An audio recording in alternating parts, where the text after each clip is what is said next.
पहले तो मैं ये कहूंगी कि आप अपने आप को कृषि पुत्र कहते हैं। हाँ। जी।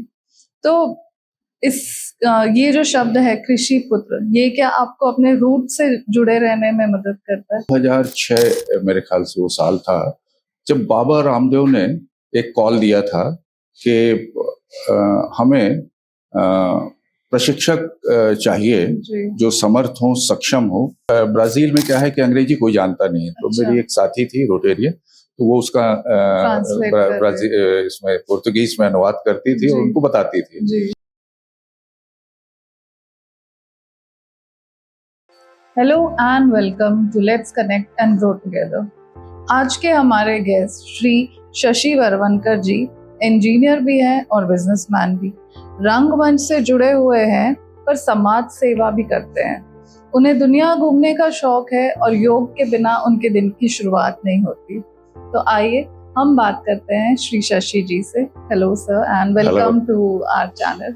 नमस्कार सर, पहले तो मैं ये कहूंगी कि आप अपने आप को कृषि पुत्र कहते हैं। हाँ। जी। तो ये जो शब्द है कृषि पुत्र, ये क्या आपको अपने रूट से जुड़े रहने में मदद करता है? कृषक पुत्र कहना ज्यादा तर्क संगत होगा जी। क्योंकि मैं एक किसान परिवार में मैंने जन्म लिया। जी। तो किसानी मेरे रग रग में है। जी। तो अच्छा लगता है कि कोई मुझे कृषक पुत्र कहे, तो इसलिए मैंने शुरुआत की कृषक पुत्र हूँ। जी। और जैसे मैंने अभी कहा कि आप योग के बिना आपके दिन की शुरुआत नहीं होती, तो योग करना आपने कब से शुरू किया और कितना जरूरी है योग सबके लिए भी? देखिए, अगर ईमानदारी से कहूँ तो योग शुरू करने के पहले मेरा योग में विश्वास नहीं था। और अब विश्वास नहीं था, फिर सीखा कैसे? तो इसकी एक बड़ी दिलचस्प दास्तां है। जी। वो ये कि जब मैं डिस्ट्रिक्ट गवर्नर का चुनाव लड़ रहा था तो मेरे पास में 3-4 महीने थे लोगों से संपर्क साधने के लिए, अपने आप को लोगों के सामने में प्रस्तुत करने के लिए, क्योंकि 120 क्लब थे उड़ीसा, मध्य प्रदेश और छत्तीसगढ़ के मिला के। तो दौर चल रहे थे और उसके बीच में आपको याद होगा 2006 मेरे ख्याल से वो साल था जब बाबा रामदेव ने एक कॉल दिया था कि हमें प्रशिक्षक चाहिए जो समर्थ हो, सक्षम हो और निःशुल्क सेवा भाव से योग शिक्षा को आगे बढ़ाएं। तो मेरे पास तो चूंकि समय नहीं था, मैं अपने गवर्नर के चुनाव में लगा हुआ था, तो मेरे क्लब के साथियों ने भी बड़े जोर शोर से स्टार्ट किया हुआ था। तो पत्नी ने मुझे एक दिन कहा कि एडवर्टीजमेंट इसमें आती थी न्यूज़पेपर, टेलीविजन पे। अच्छा, टेलीविजन। तो वो बोली कि मुझे योग प्रशिक्षण के लिए जाना है और आपको चलना पड़ेगा। अरे मैंने कहा संभव ही नहीं है, मैं कर ही नहीं सकता ये, मैं इसका इतना इम्पोर्टेंट चुनाव लड़ रहा हूँ। तो उसने कहा महिलाएं जो हैं अपनी बात मनवाने के लिए अलग अलग शब्दों का बढ़िया उपयोग कर लेती हैं। बोली देखिए, मैंने आपसे आज तक कभी कुछ मांगा नहीं और एक चीज मांग रही हूँ और आपको करना पड़ेगा। तो मैंने भी बड़े संजीदगी से उस पर विचार किया और पाया कि वास्तव में she was not a demanding wife any time in my life। मैंने अपने साथियों से कहा यार मेरे को तो वहाँ पे जाना पड़ेगा 15-20 दिन के लिए ट्रेनिंग के लिए। तो उन्होंने बोला कि संभव ही नहीं है। फिर मैंने कहा नहीं, हम तो जाएंगे वहाँ पे और ट्रेनिंग लेंगे। तो हुआ ये कि हम गए वहाँ पे, फिर बाबा रामदेव से ऐसे सामने बैठ के हमने उनके साथ में ट्रेनिंग किया और वहाँ से जो योग सीखने का मौका मिला और प्रशिक्षक बने और आज देश और दुनिया में अनेक जगह पे योग हम करा रहे हैं, साधना कर रहे हैं, लोगों को सिखा रहे हैं। और रोटरी के भी इतिहास में 105 साल में पहली बार हमने दक्षिण कोरिया में सियोल में योग का प्रशिक्षण किया था, पूरा मंत्रोच्चार के साथ में। और खूब लोगों ने पसंद किया था, लगभग 25-26 देश के लोग उसमें उपस्थित थे। तो ये और योग के लाभ अनेक हैं। तो उसमें से जब ये देखने को मिला कि लोग स्वस्थ रहने के लिए बिना किसी तामझाम के, बिना पैसा खर्च किए हुए, केवल एक मैट के ऊपर में बैठ के आप इतना स्वस्थ रह सकते हैं, तो एक मिशन बन गया वो। और ये बहुत पसंद आया और फिर हमने इसको आगे बढ़ाया। आप देश के साथ विदेशों में भी इसके शिविर आयोजन करके हाँ। लोगों को सिखा रहे हैं। हाँ, जी सर, बहुत ही नेक काम है ये तो। अब नेक काम ये बोल सकते हैं कि थोड़ा सा हमारा स्वार्थ ये जुड़ा हुआ है कि ऐसा लगता है कि लोगों को निःशुल्क अगर स्वस्थ जी। रहते बनता है जी तो उसके लिए प्रयास अगर हम करें और वो सफल हों, जी और बहुत सफलता मिली इसमें, लोगों ने बहुत पसंद किया। जी और एक अगर आप इजाजत दें तो एक घटना मैं जोड़ना जी, चाहूंगा बिल्कुल बिल्कुल। कि अभी पिछले साल नवंबर में मैं ब्राजील गया था। जी तो ब्राजील के इसमें एक वृद्धाश्रम में मेरा एक कार्यक्रम था योग का। जी तो योग का वो पूरा कार्यक्रम करने के बाद में वो वृद्ध महिलाएं थी, 70, 80, 85 साल की महिलाएं थी। जी तो उनको बैठा के ही मैंने पूरा योग का आयोजन किया था। जी और वो हालांकि ब्राजील में क्या है कि अंग्रेजी कोई जानता नहीं है, तो अच्छा। मेरी एक साथी थी रोटेरियन, तो वो उसका Translate कर ब्राजील इसमें पुर्तगीज में अनुवाद करती थी जी। और उनको बताती थी। जी तो बोले कि 20-25 मिनट बहुत हो जाएगा। वो महिलाओं ने मेरे को 1.5 घंटे तक नहीं छोड़ा। अच्छा। और जब वो किया तो करने के बाद में बहुत खुश थी, बहुत प्रसन्न थी। फिर फोटो बोले हमको फोटो निकालना है, आपके साथ में फोटो निकालना है। जी तो हमने कहा बिल्कुल निकालेंगे। तो एक महिला मैंने देखा कि वो खड़ी थी वहां पे, मेरे साथी रोटेरियन के साथ में बात करते, तो मैंने कहा ये क्या कहना चाह रही है? जी तो उसने कहा कि she wants to hug you. Okay. अच्छा, ब्राजील में आलिंगनबद्ध होना मतलब नहीं, बहुत कोई एक बड़ा कॉमन है, normal है। बट वो वृद्ध महिला 80-85 साल की होगी और उसने जब ये कहा तो मैंने कहा क्यों नहीं। जी तो फिर वो आई, हमको हमारे गले मिली जी जी और उसने जो शब्द कहे, जी तो उसने कहा कि I want to hug India. Okay. अच्छा, कितनी बड़ी चीज है। बहुत बड़ी तो चीज़। ऐसा लगा कि मेरी इतनी भी योग साधना है जी उसका मुझे पारितोषिक मिल जी गया। बिल्कुल। So, आपके this is- जरिए वो इंडिया को इतना बड़ा इतना बड़ा ग्रैटिट्यूड मान दे मिल गया। रही थी। जी जी So, ऐसे अनेक अनुभव आए जीवन में। तो योग मतलब एक अहम हिस्सा बन गया। और आपने पूछा था कि हर दिन शुरुआत फिर योग जी। से होने लगी हमारी। जी। आप महाराष्ट्र मंडल और रंगमंच से भी जुड़े हैं। हाँ, महाराष्ट्र मंडल में रंगमंच से भी जुड़ा हूँ, अवसर मिला कहीं हिंदी और मराठी नाटक करने के लिए। अच्छा तो ये भी एक बड़ा सुखद अनुभव रहा है जी और आपको अपने आप को परिष्कृत करने के लिए एक अच्छा अवसर देता है। और नाटक मुझे इसलिए भी पसंद है, हालांकि मैंने रायपुर दूरदर्शन में पहला हिंदी सीरियल भी किया है, अच्छा 13 एपिसोड का। अच्छा अच्छा, उसमें मैं नायक की भूमिका में था। बैकुंठ पाणिग्रही जी थे, जी उसके असिस्टेंट डायरेक्टर थे जी जी जी उस जमाने में। तो एक वो भी करने का सौभाग्य मिला। मगर नाटक बहुत पसंद है। इसमें आप जिंदगी में जो नहीं हो पाते हैं, नहीं जी पाते हैं, कभी डॉक्टर बनते हैं, कभी कलेक्टर बनते हैं, तो कभी इंजीनियर बनते हैं, तो कभी जी। कुछ। तो ऐसे विविध रोल जब आप अदा करते हैं तो जीवन का आनंद लेने का मौका मिलता है। और आपकी भावनाएं जब आप प्रेक्षकों को प्रेषित जी। करते हैं जी जी तो अद्भुत अनुभव होता है। जी। तो आपको पहले से ही इसका शौक रहा कि अचानक हाँ ही हाँ, आपको ये मौका आप ये मिला? कह सकते हैं कि स्कूल के समय में चुटपुट नाटकों जी, में जी। काम करने का अवसर मिला। जी, मगर महाराष्ट्र नाट्य मंडल ने जी मुझे मौका दिया, अवसर दिया। जी, तो हम लोग 3 अंक की मराठी में, देखिए आप 3 अंक की नाटक होते हैं, 2-2, 2.5-2.5, 3-3 घंटे के जी, नाटक बिल्कुल। होते हैं। जी तो 3 अंक की नाटकों में काम करने का मौका मिला। फिर हम महाराष्ट्र में जाते थे, नागपुर, अमरावती, अच्छा। मुंबई, वहां तक हम लोग गए। अच्छा। हमारा नाटक फायला भी आया हुआ है। जी जी तो ये मंडल के थ्रू हमको करने का अवसर जी। मिला। आपको जैसे अलग अलग देशों में ट्रैवल करने का शौक है आपने कहा, और अभी तक आपने कितने ट्रैवल कर लिए सर? मैं समझता हूँ कि 67 अच्छा। 67 countries I Wow. Could travel so far. तो मैंने एक अपना जीवन का अभी हाल ही लक्ष्य बनाया है कि 75/75 तो 75 साल और 75 देश। वाओ। तो मैं अब दोनों के बहुत करीब पहुंच गया हूँ। अच्छा। ये मेरा 75वां साल चल रहा है जी जी जी और 75 देश मैं इस साल पूरे कर लूंगा। ओके।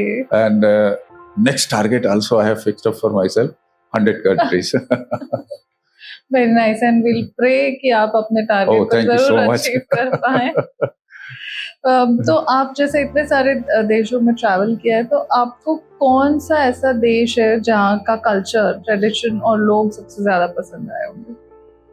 ये थोड़ा सा मुश्किल सवाल है मगर ब्राजील मेरा बड़ा पसंदीदा अच्छा, देश है। जी वहाँ के लोग लगभग भारतीय लोगों के समान हैं। जी वैसे अपने परिवार में मिलने परिवार जी, के साथ रहना उनको पसंद है, अपने जी। लोगों के साथ रहना पसंद है, जी और एक बार आपसे खुल जाते हैं तो बड़े आत्मीय बन जाते अच्छा, हैं। तो वो एक विशेष जगह लगाव मुझे रहा है लगी। उससे। मैंने सुना है कि आप दिव्यांग बालिका विकास गृह का निर्माण भी आपने किया है बिना सरकार की मदद के। देखिए, मैं Maharashtra board of trustees for Maharashtra Mandal में करीब 9 साल तक मैं ट्रस्टी रहा। जी जी तो उसके पहले मुझे हमारा बैरन बाजार में तब हम लोग विकलांग बालिका विकास गृह कहते थे। जी जी तो वो एक संचालित करते थे हम लोग, जो लगभग 24 बच्चियां पूरे देश भर से आती थी। जी उनके रहने का, खाने का, इलाज का, ऑपरेशन का, जी। स्कूलिंग का, ये सारी व्यवस्था महाराष्ट्र मंडल करता अच्छा। था। तो मुझे बड़ा करीब से देखने को उसका अवसर मिला, और जब मैंने देखा तो कहीं दिल से अंदर से ऐसा लगा कि इन बच्चों के लिए कुछ अपने करना चाहिए। जी तो कहते हैं ना कि जब आप शिद्दत से कोई चीज चाहते हैं तो पूरी कायनात आपकी मदद करने के लिए तैयार हो जाती है। तो कहीं अंदर से वो संवेदनाएं, और मैं अतिशयोक्ति नहीं होगी ये कहना कि इन बच्चों के साथ काम करने के बाद में वो एक जो संवेदनशीलता है, एक मन के अंदर में एक अलग भाव जो जागृत करता है भावनाओं में, जी तो वो एक अच्छा इंसान बनने के लिए उन बच्चियों ने, उन विकलांग बच्चों ने मुझे प्रेरित किया। अब विकलांग शब्द का हम लोग उपयोग नहीं करते हैं, जी दिव्यांग कहते हैं उसको। जी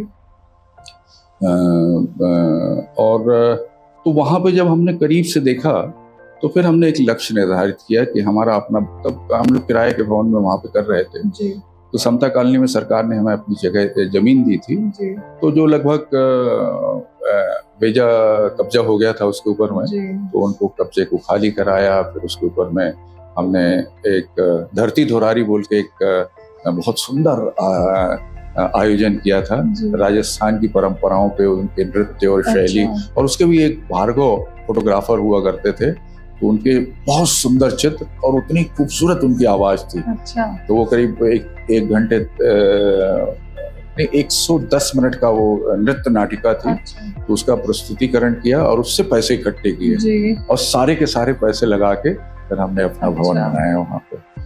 सरकारी मदद के लिए प्रयास किया, मगर जैसा कि होता है, उदासीनता और सरकारी जो तंत्र है, जी नाम भले दिव्यांग दे देंगे मगर उसके लिए आज भी दिल टूटता है। ऐसा जी। लगता है कि जो करना चाहिए हम लोग नहीं कर रहे हैं। मगर साथ ही साथ ऐसा लगता है कि ठीक है, दोष देने से तो सुधार होगा नहीं, जी, आप अपने लेवल में क्या कर जो सकते हैं उतना निश्चित और करें। आपने किया भी हो। हाँ, तो फिर वो किया, उसको बढ़ाया। जी आपने अपने जीवन में बहुत सी चुनौतियों का सामना किया है, लेकिन आज के जो युवा हैं वो उतने स्ट्रॉन्ग नहीं है, इतनी चुनौतियों को नहीं झेल पाते हैं, तो उन्हें आप क्या कहना चाहेंगे? देखो पूजा, ऐसा है कि आज का युवा नहीं चाहता, ये शायद उनका सही आकलन नहीं होगा, वो भी उतना ही चाहते हैं, मगर युवाओं में रफ्तार एक अहम मुद्दा होता है। बहुत तेजी से चीजें वो बदलती हुई देखना चाहते हैं, और वो तेजी से वो चीजें अगर नहीं घटती हैं, वो उससे निराश होकर अलग होने का प्रयास करते हैं और अलग हो जाते हैं। तो मैं समझता हूँ कि उनमें भी वही जुनून है, जज्बा है। अब आप लोग कर रहे हो, आप भी युवा हो, ये जितने यहाँ पर हमारे साथ में हैं ये लोग भी युवा हैं, तो आपका स्किल, आपका पैशन और ईमानदारी से प्रयत्न करने की आपकी जो अंदर से इच्छा शक्ति होती है जी वो अगर आप में है, और वो सब में रहती है, केवल उसको जागृत करने की आवश्यकता होती है। तो संघर्ष जीवन के साथ में चलता है, जी और मेरे जीवन में संघर्ष था, और मैंने ही उसमें से सफलता प्राप्त की है, ये कहना अतिशयोक्ति होगी। हर के जीवन में संघर्ष है, हाँ जी। मगर वो जिद्द, वो मादा, वो आपके अंदर है, उसको आपको सामने लाना पड़ेगा। तो मेरी एक किताब मैंने अभी नवंबर में रिलीज की है, द्वारदीप, जी तो मैं चाहूंगा कि युवा इसे निश्चित तौर पे पढ़ें। बिल्कुल। और ये इसकी कीमत वहाँ 400 रुपये है, मगर युवाओं के लिए 200 रुपये रहेगी। अच्छा। और वो 200 रुपये भी ये दिव्यांग बच्चों के उपयोग में जाएंगे। अच्छा, वाह। तो अगर वो पढ़ेंगे तो एक रास्ता नजर आएगा उनको कि हार नहीं मानना है जी। लड़ना है और ईमानदारी के साथ में उसे प्रयत्न करना है। हर युवा सफल होगा, ऐसा मेरा विश्वास है। हाँ। तो सर, ये किताब लिखने की प्रेरणा आपको कैसे मिली? मैं मूलतः एक आलसी व्यक्ति हूँ, ऐसा मैं मानता हूँ। ऐसा तो बिल्कुल नहीं है। और किताब लिखना मेरे बस की बात नहीं थी। तो मेरे एक बड़े अभिन्न मित्र हैं, डॉक्टर दीपक राजे, अब वो इंदौर में बस गए हैं। जी। तो वो मुझे पिछले 10 साल से कह रहे हैं अच्छा। कि तुमने जीवन में बहुत सारे विधाओं में बहुत सारी चीजें, उपलब्धियां प्राप्त की हैं। मेरे को तो लगता नहीं है वैसा, मगर वो उनका कहना था ऐसा। तो बोले तुमको इसको लिखना चाहिए। तो मैंने कहा यार पढ़ता कौन है? तो उसने कहा नहीं, अगर 5 लोग भी पढ़ते हैं और उनके जीवन में कुछ परिवर्तन आ सकता है इसको देखकर समझकर, तो तुम्हारा लिखना सार्थक होगा। और मेरा एक कजन ब्रदर है यहाँ पे, डॉक्टर अजीत वरवणकर, तो वो भी लिखने पढ़ने वालों में से ही है और उसके बहुत सारे क्रियाकलाप चलते रहते हैं। तो सामाजिक सेवा में दोनों पति पत्नी बड़ा अच्छा काम कर रहे हैं। तो वो हर मुलाकात में मुझे ये कहता था कि शशि भाऊ, बस इतना कह के छोड़ देता था कि लिखना चालू किया कि नहीं किया। तो वो 1 साल तक मेरे लगभग सुपारी लेके जैसा लगते हैं उस टाइप से मेरे पीछे लग गया। और उसने कहा, तो फिर मैंने कहा यार अब मैं लिखना शुरू करता हूँ। तो ही गाइडेड मी आल्सो कि बोले आपको लिखने के लिए कैसे करना चाहिए वगैरह। तो चूंकि आपने अनेक क्षेत्रों में काम किया है, बोले आप लिख सकते हो। अच्छा, भाषा, हिंदी भाषा मुझे बड़ी प्रिय है। हालांकि मराठी भाषी हूँ, मगर अब चूंकि और छत्तीसगढ़ी हूँ तो बड़ा प्रेम है इस भाषा से। मैंने कहा कि लिखूंगा तो मैं इसमें, हालांकि मैंने MA इंग्लिश भी किया है तो मगर मैंने कहा कि मैं भाषा हिंदी में ही करूँगा। तो इस तरह से फिर प्रयास किया और लगभग 3-3.5 महीने में इतने जल्दी भी लिख लिया आप? 3-3.5 महीने। मैंने ये किताब पढ़ी जी, बहुत ही पसंद आई। आपने अपने अलग अलग जीवन के अलग अलग पहलुओं को इतनी खूबसूरती से इसमें उतारा है और इतने जल्दी इतने अच्छे शब्दों में। तो ये जरूर डेफिनेटली बताता है कि आपके लैंग्वेज पे कितना बढ़िया कंट्रोल है, और जो हम सोचते हैं उसे किताब में उतारना बहुत मुश्किल होता है। जी जी। मतलब ये किताब बहुत ही अच्छी है एंड मोटिवेशनल है। जो भी ये पढ़ेगा उन्हें जरूर मेरी बड़ी इच्छा है, और ऐसे किसी भी युवाओं के कार्यक्रम में मुझे 5-7-10 युवा भी आमंत्रित करना चाहते हैं और बातचीत करना चाहते हैं, तो मैं बिल्कुल तैयार रहूंगा। बिल्कुल। क्योंकि जो मेरी एक मान्यता रही है, अभी पिछले नवंबर में मैंने अपने रायपुर जीवन के 50 साल पूरे किए। अच्छा। मैंने रायपुर आने के बाद में मेरे 50 साल 19 नवंबर को मैंने पूरे किए, तो उसका मैंने सेलिब्रेशन किया। अच्छा। रायपुर का सेलिब्रेशन किया, तो लोगों को बुलाया और हमने उसी समय पर एक किताब का भी विमोचन हुआ। तो एक कृतज्ञता का भाव मेरे जीवन में हमेशा रहा है कि मैंने जो कुछ कमाया है मैंने यहीं से कमाया है, इसी धरती से कमाया है, और मुझे लौटाना चाहिए। तो ये भाव कृतज्ञता का, तो मैंने कहा कि आप सब मित्रों का, और मित्रों की विशेष कृपा रही है मुझ पर। मैं सबके नाम तो नहीं ले सकता, मगर अद्भुत रहा है सफर, और मित्रों का उसमें विशेष योगदान रहा है। ये तो आपका बड़प्पन है सर। आपका, जैसे मैंने सुना भी है, बुक में भी पढ़ा है कि आप हमेशा दूसरों की मदद के लिए तैयार रहते हैं, चाहे रोड में किसी का, अनजान व्यक्ति का एक्सीडेंट ही क्यों ना देखा हो आपने। तो ये सब चीजें आपके अंदर कैसे आई सर? देखो पूजा, मैं एक साधन हूँ।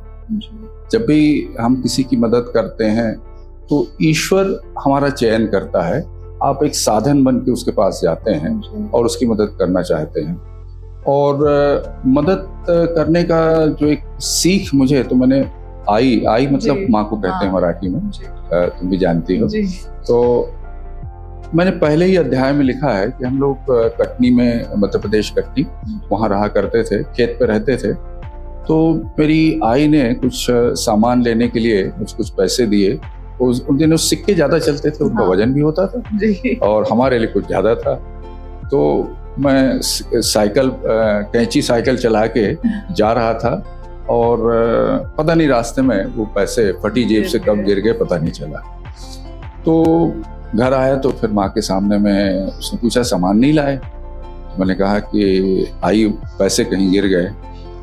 तो बेसाख्ता माँ ने कहा, आई ने कहा कि काश वो पैसे किसी गरीब को मिल जाए। तो एक अपनी विपरीत परिस्थितियों में भी पॉजिटिव किसी गरीब के बारे में कल्पना करना, ये तो आपकी माता जी का ही बड़प्पन कहेंगे सर। क्योंकि ऐसे अगर हम सोचें तो अगर उस स्थिति में माँ क्या कहेगी, पहले तो बच्चे को डांटेगी, कोई एक हाथ थप्पड़ भी लगा देगी, पर आपकी मम्मी की भी सोच, माता जी की तो सोच, वो लेसन मैंने सबक उस दिन, मेरे ख्याल से मेरी उम्र 7-8 साल की रही होगी, इससे ज्यादा नहीं होगी, मुझे नहीं लगता इससे ज्यादा होगी। जी जी। तो वो कहीं पे ऐसा मेरे जीवन के साथ में बन गया।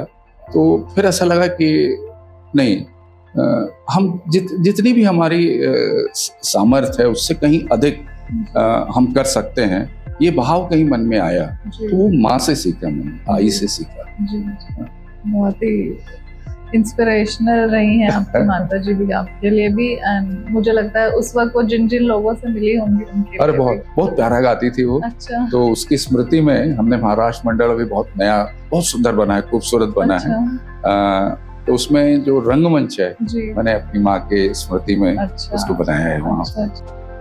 सर, रोटरी भी आपकी लाइफ का एक इम्पोर्टेंट पार्ट रहा है, तो इससे आपका जुड़ाव कैसे हुआ? देखिए, मेरे मित्र हैं हरीश कोटक, रायपुर के ही हैं। तो रोटरी में सदस्यता आमंत्रण से होती है। अच्छा।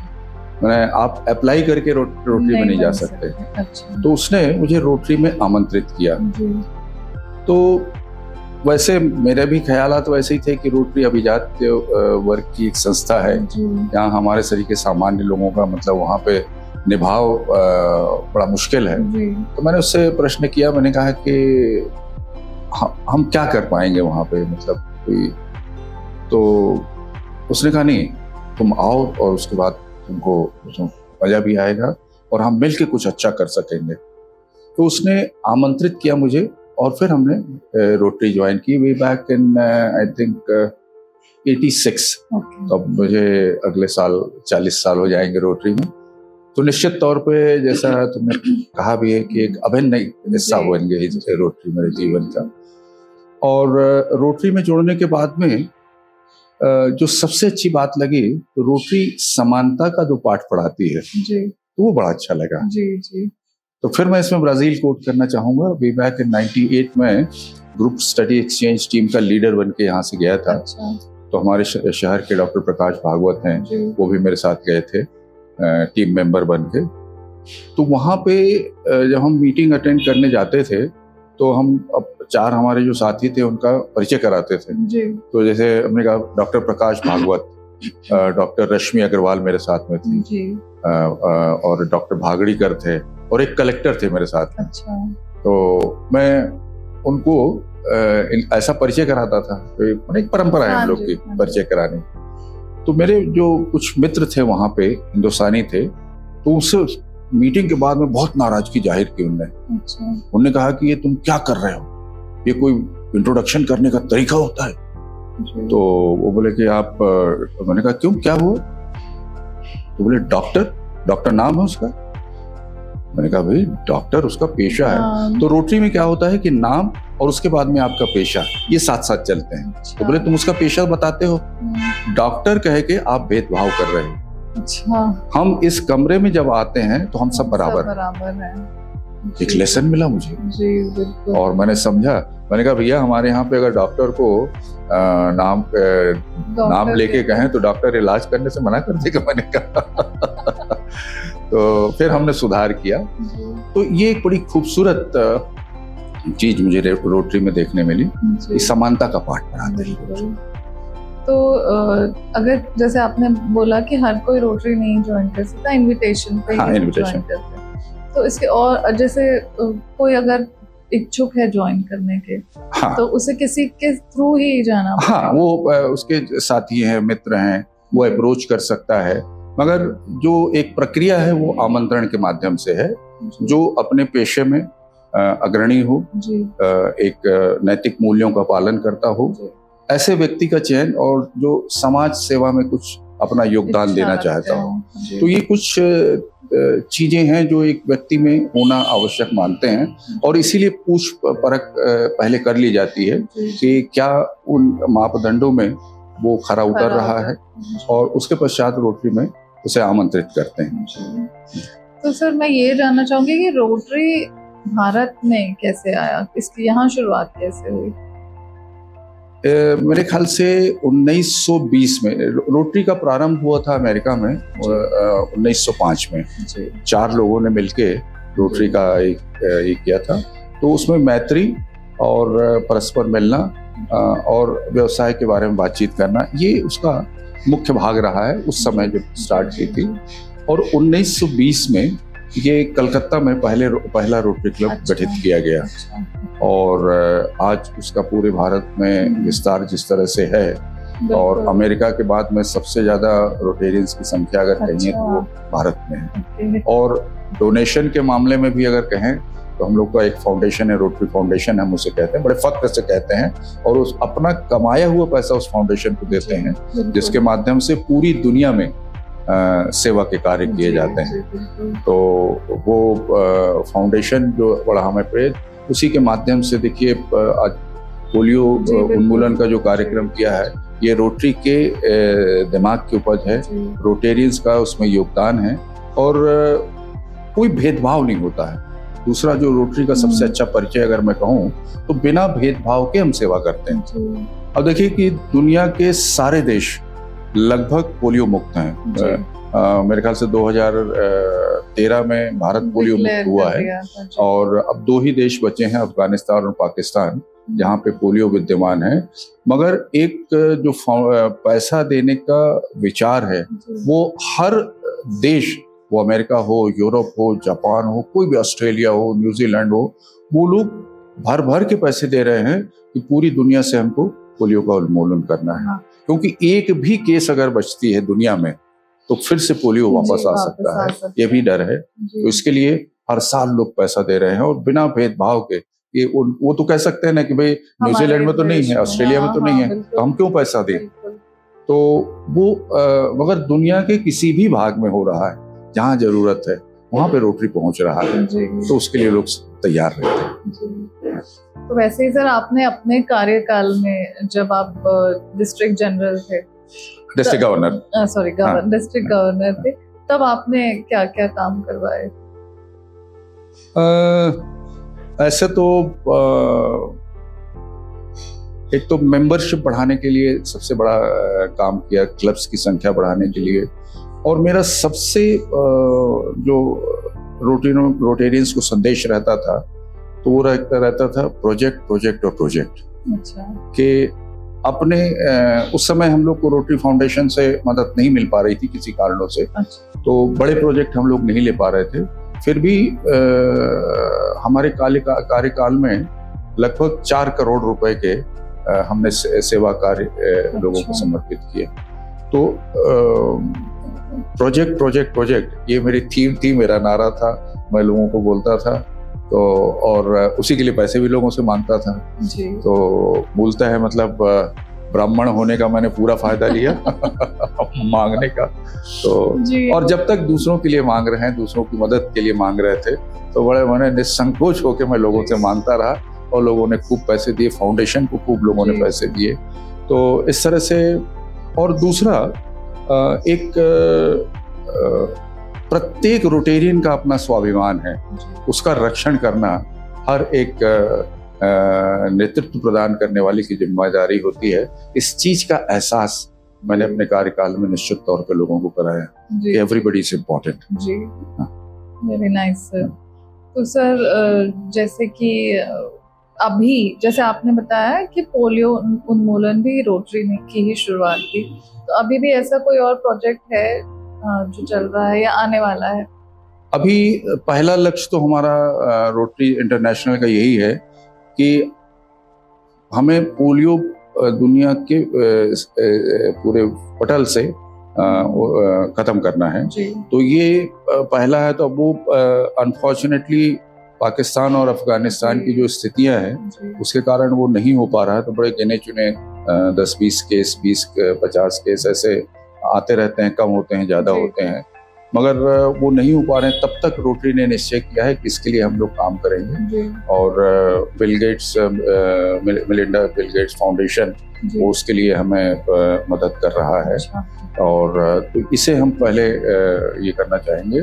और दुनिया में ये एक ऐसा मतलब उदाहरण है कि जिसमें किसी एक समाज सेवी संस्था ने अपने बलबूते उन्मूलन का कार्यक्रम किया है। ऑफ कोर्स हमारी भारत सरकार उसके साथ में जुड़ी और पल्स पोलियो ड्राइव शुरू की, और वो उसी स्तर पे हो सकता था।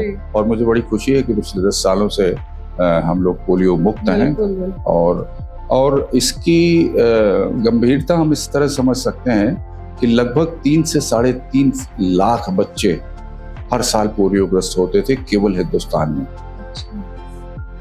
करोड़ों की तादाद थी जो बच्चे, तो आज हर बच्चा अपने पैरों पर खड़ा है। तो इसलिए कई बार लगता है कि रोटेरियन होने पर मुझे गर्व है। वह अनुभूति है कार्य देता है। जी बिल्कुल, ये तो एक बहुत बड़ा टास्क था कि देश के कोने कोने से, देश के ही क्यों विदेश में भी ये ड्राइव चला है। तो हर एक कोने कोने से हमने अपनी कोशिश करी है और सफल भी रहे हैं। सब रोटेरियन, सामान्य रोटेरियन ने लेकर जी हर एक रोटरी क्लब के मेंबर ने कोशिश करी है और सफल भी हुए हैं इस चीज। अच्छा, इसमें पूजा एक और मैं जोड़ना चाहूंगा कि 2009 में हम लोग अमेरिका में हम लोग का गवर्नर का ट्रेनिंग होता है, तो उसमें एक 15 मिनट का सेशन हमारा बिल गेट्स के साथ में था। अरे वाह। हाँ, अच्छा। तो ऐसे रूबरू एक हॉल में हम लोग 35-40 गवर्नर्स थे। अच्छा। भारत के, बांग्लादेश के, इधर पाकिस्तान के, श्रीलंका के। और ऐसे हम लोग 40-50 लोग थे जिनको बिल गेट्स एड्रेस करना चाह रहे थे। और उनसे मुलाकात करने का मौका मिला क्योंकि इन्हीं देशों में उस समय में पोलियो विद्यमान था।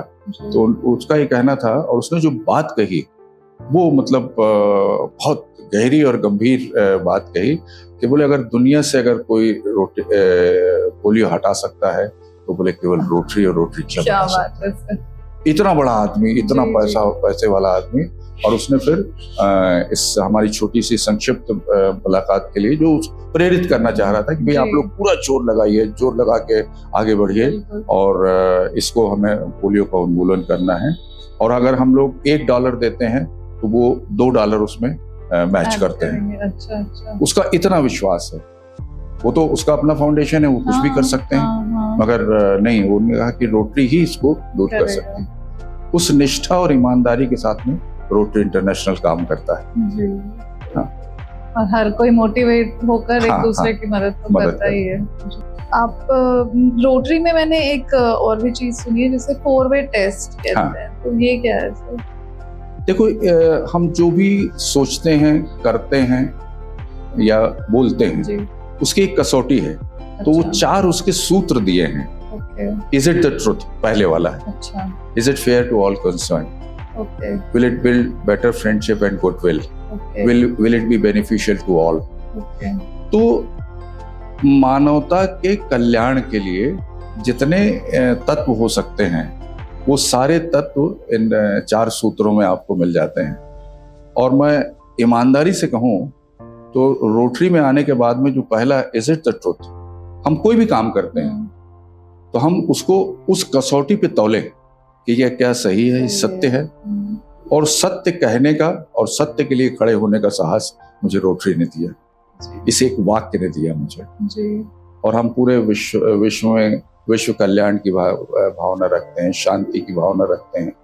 तो ये सूत्र हमें will it be beneficial to all concern. तो हम कोई भी काम कर रहे हैं, आप मान लीजिए कोई व्यवसाय भी कर रहे हैं, तो तो व्यवसाय में लाभ के लिए तो व्यवसाय कर रहे हैं, मगर गैर जरूरी लाभ ना हो। यानी अगर मैं कोई वस्तु आपको दे रहा हूँ तो वस्तु का उपयोग आप कर रहे हैं, तो वो ऐसी नहीं होना चाहिए, मुझे आपका ख्याल रखना है, एक निश्चित मात्रा में मुझे लाभ लेना है, उससे ज्यादा नहीं, क्योंकि वो आपके लिए बेनिफिशियल होना चाहिए जो मैं प्रोडक्ट आपको दे रहा हूँ। तो इस तरह की जो भावना है, तो ये रोटरी के 5 हमारे जो तत्व हैं ये हमको बिल्कुल देते हैं और बिल्कुल हम लोग को कंठस्थ रहते हैं और इनको जीवन में उतारने का एक निश्चित आनंद भी आता है। तो वर्तमान में छत्तीसगढ़ में अभी रोटरी के क्या क्या कार्यक्रम चल रहे हैं? रोटरी छत्तीसगढ़ में बड़ा एक्टिव है। अगर मैं कुछ एग्जाम्पल दे सकूं तो एक रोटरी क्लब रायपुर ग्रेटर है यहाँ पर, अच्छा बड़ा क्लब है। मुझे बड़ा गर्व होता है रोटेरियंस पे, साथियों पर। आपने यहाँ पे सुना होगा श्री सत्य साई संजीवनी हॉस्पिटल, जो 1 से 0 से 14 वर्ष तक के बच्चों का निःशुल्क हार्ट सर्जरी करते हैं। पूरा सारा उसमें जो खर्चा है वो संस्था करती है। तो इसमें हार्ट सर्जरी 2 प्रकार से होती है, एक तो सर्जरी होती है और दूसरा एक कैथ लैब एक प्रोसीजर है, उसके माध्यम से प्रोब डाल के वो छेद जो है इसमें होते हैं, वॉल वगैरह, तो वो बंद किए जाते हैं। तो उसके लिए एक कैथ लैब मशीन लगती है, उसकी कीमत 3.5 करोड़। अच्छा। तो मुझे बड़ी खुशी है और मैं भी उसमें सहयोग कर सका, इस बात की भी खुशी है। हमने रोटरी के माध्यम से एक ग्लोबल ग्रांट प्रोजेक्ट बनाया, उस क्लब ने बनाया, मैं उसमें खाली शामिल बाजा था कह सकते हैं, और 3.5 करोड़ की वो मशीन वहां पर दी। और उसके बाद में वहां पर एक मदर चाइल्ड केयर एक हॉस्पिटल बनाया। तो मेरा भतीजा संकल्प उस समय प्रेसिडेंट था, तो उसने बोला काका हमको यहाँ पे ये हॉस्पिटल में जितने इक्विपमेंट लगते हैं वो देना है, आप मदद करिए। तो मैंने अपने मित्रों से सब मदद वगैरह लेकर करीब 1 करोड़ 15 या 17 लाख रुपए के इक्विपमेंट्स हमने उस हॉस्पिटल को दिए। वहाँ पे हमारे कुछ क्लब, दूसरे क्लब भी हैं, रॉयल क्लब है, उनने वहाँ पर ऑक्सीजन ये यूनिट लगाई, ऑक्सीजन निर्माण की। और इस तरह से अनेक कार्य जो हैं, मेरे ख्याल से करीब 8 करोड़ रुपए के इक्विपमेंट्स हमने उसके लिए दिए। तो मेरा अपना मानना है कि भाई देखिए, जिसको समस्या है वो वहाँ पर आएगा, वो रोटरी का नाम देखेगा या किसी का नाम देखेगा, ये देख के अपनी समस्या का उन्मूलन नहीं करेगा। तो हमारे जो भी सेवा प्रकल्प होते हैं, तो हम इसी भाव के साथ करते हैं, भावना के साथ करते हैं कि जो जरूरत है उसके लिए करो। श्रेय लेने की कोई आवश्यकता नहीं है, श्रेय आपको ईश्वर वैसे ही दे रहा है क्योंकि आपको इतना समर्थ बनाया है उसमें। तो जो भी हम कर सकते हैं, तो वो इस भावना के साथ में जब हम करते हैं तो वो कार्य सफल भी होते हैं। 8 करोड़ फंड रेज करना बहुत बड़ी बात है सर। ये ग्लोबल इसमें था, तो दूसरे देशों, अमेरिका के भी कुछ क्लब साथ में थे हमारे, तो उनके माध्यम से फिर हमारा फाउंडेशन इसमें हमें मदद करता है। और जैसे आपने कहा कि आप जरिया होते हैं और ऊपर वाला हमसे काम करवाता है, हम माध्यम होते हैं। जी। बट फिर भी इतना बड़ा प्रोजेक्ट रहा होगा ये, एंड बहुत ही डिफिकल्टी भी हुई होगी। बहुत डिफिकल्टी हुई, मतलब जब हो जाता है तो सब आसान सा लगता है, कहना भी आसान लगता है, मगर हर कार्य करने की अपनी समस्याएं होती हैं।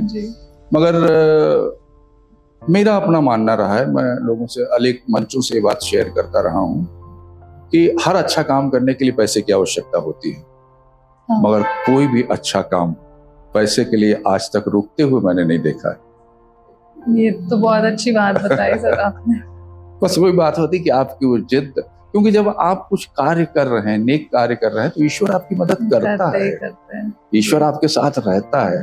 केवल आवश्यकता होती है उसको महसूस करने की, उस विश्वास के साथ आप आगे बढ़िए, आपको सफलता मिलेगी। क्या बात है सर। सो आप बिजनेस, सोशल वर्क, रोटरी, ये सब एक साथ हैंडल करते हैं, उसमें ऑफ कोर्स आपकी श्रीमती जी का भी पूरा सपोर्ट रहता होगा। तो कभी उनकी तरफ से कुछ नाराजगी हुई? ऑनेस्टली कहूँ तो वो कभी डिमांडिंग नहीं रही। ये मेरे भाग्य कह सकता हूँ कि उसने हर मेरे उस कार्य के लिए सहमति दी तो उसको लगता था कि मैं जो भी करूँगा तो अच्छा ही करूँगा, जी, अच्छे के लिए करूँगा, जी, और इसलिए वो हमेशा साथ रही। तो ये एक बहुत बड़ी चीज़ होती है, नहीं तो वास्तव में। और मेरा एक अपना ये भी मानना है कि हम जब भी सामाजिक कार्य करते हैं या सामाजिक कार्य में जाते हैं अपने व्यवसाय के अतिरिक्त, तो उसके लिए समय आपके लिए 24 घंटे ही रहता है। जी, तो वो कहाँ से एक्स्ट्रा समय लाते हैं? जी, तो वो समय चुराते हैं आप अपने परिवार से, बच्चों से, जी। पत्नी से, माता पिता से, जी, और वो समय आप वहाँ पे लगाते, क्योंकि देखिए बिजनेस का समय बिजनेस ले लेता है, जी, उसमें कहीं पे कोई दिक्कत नहीं होती है, जी, क्योंकि वो आपकी जीविका है तो आपको हाँ, करना पड़ेगा। तो जहाँ पे तो परिवार का योगदान सबसे महत्वपूर्ण होता है, और परिवार अगर आपके साथ है तो आप बड़े निर्भीकता के साथ बिल्कुल, पूरा बिल्कुल कार्य सर, कर सकते हैं। बिल्कुल सर। तो ऐसा कोई लाइफ लेसन जो आप शेयर करना चाहेंगे हमारे साथ? अ, बस एक चीज मैं कहना चाहूंगा, खास तौर पे आपके प्रेक्षक जो हैं, मैं समझता हूँ ज्यादा युवा हैं, जी, तो आज जरूरत है आपको अपने कौशल पे भरोसा देने के लिए, करने के लिए, अपने कौशल पे काम करने के लिए। केवल डिग्री लेके सरकारी नौकरी मिल जाए हमें, या कहीं नौकरी मिल जाए, इस मानसिकता से कहीं बाहर निकलने के लिए आपको अपनी योग्यता पे, शैक्षणिक योग्यता तो आपने हासिल कर ली, जी, मगर जो एक स्किल, और जिसके लिए आज हमारी गवर्नमेंट भी काम कर रही हाँ, है स्किल skill डेवलपमेंट के लिए, तो आपको एक हुनरमंद होना जी, सफलता के लिए बहुत ज्यादा आवश्यक है। जी, और उसके लिए एक अंग्रेजी का वर्ड है सेल्फ पिटी।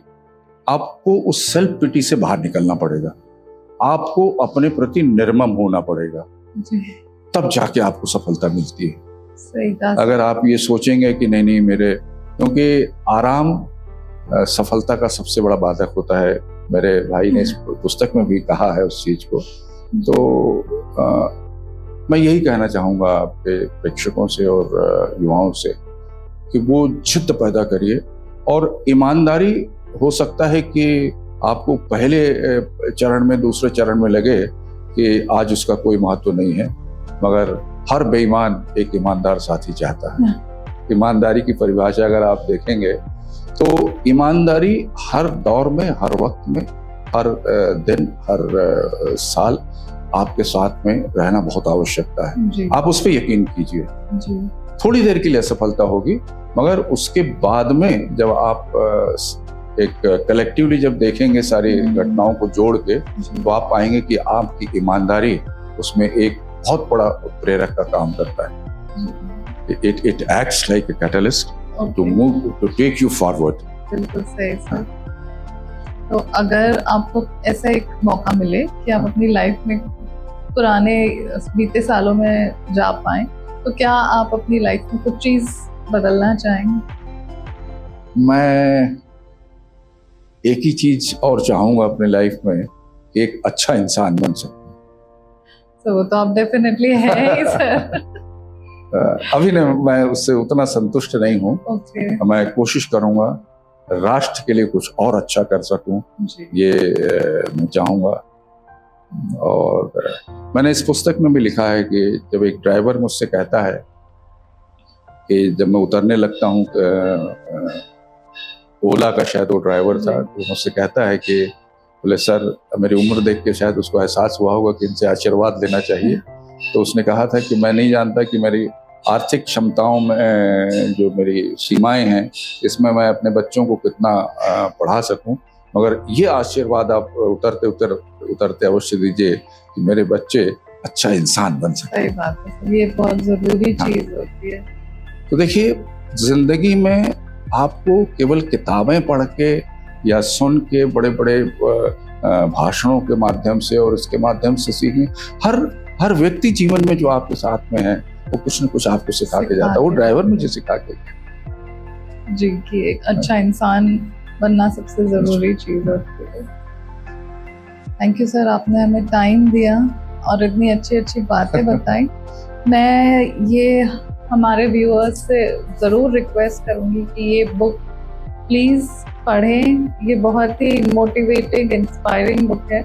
इसके हर एक पन्ने में आपको कुछ ना कुछ ऐसा मिलेगा जो आपको कहीं ना कहीं छू जाएगा, इंस्पायर करेगा, मोटिवेट करेगा। ये बुक आपको मिलेगी, अवेलेबल है ऑनलाइन। इसके साथ ही कुछ जो अगर ये बुक नहीं खरीद सकते, नहीं अफोर्ड कर सकते, तो सर ये बुक उन्हें गिफ्ट के रूप में देने के लिए भी तैयार है। सो आई विल रिक्वेस्ट एवरीवन, जिन्हें ये बुक चाहिए है वो ऑनलाइन ले सकते हैं, और जो नहीं ले पा रहे हैं वो प्लीज़ हमसे कांटेक्ट करें। And sir thank you so much इतनी अच्छी बुक लिखने के लिए।